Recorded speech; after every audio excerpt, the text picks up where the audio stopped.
श्रावक की जिन्होंने सेवा करी थी, अपनी आंखों से ओझल पाकर बड़े बेबल हो गए, ढूंढने लगे कहां गया, लेकिन वह कहीं न मिला।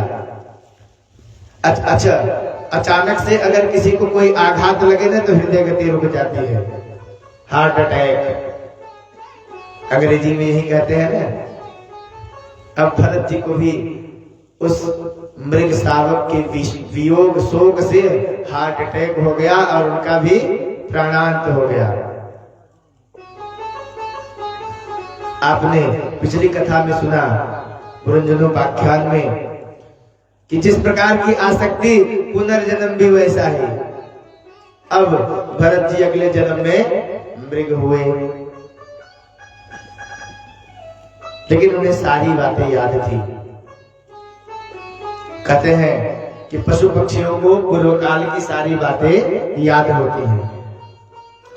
भरत जी महाराज जो इस काल में इस समय मृग के रूप में थे, उन्हें सारी बातें याद थी कि मैं किस चक्कर में पड़ गया।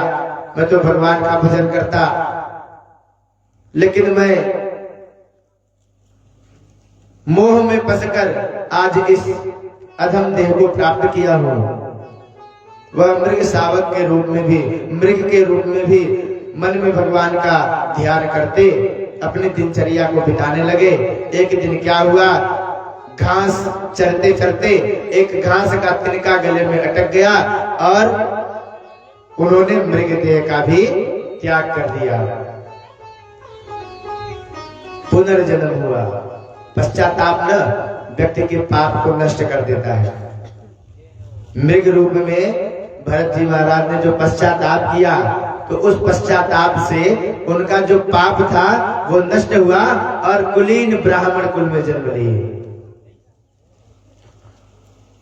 देखिए, ब्राह्मण कुल में जन्म ले लेना ही बड़ी बात नहीं है, उस कुल की मान मर्यादा का पालन करना भी बड़ी बात है।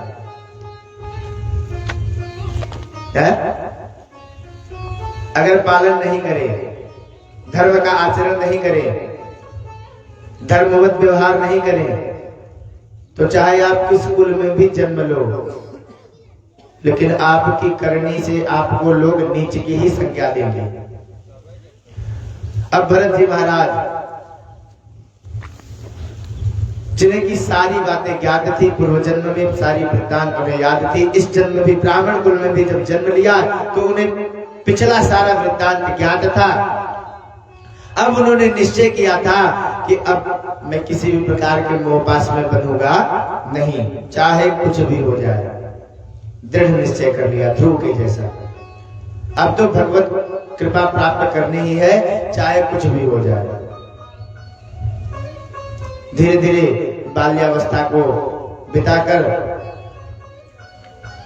शिक्षा दीक्षा की अवस्था को प्राप्त हुए।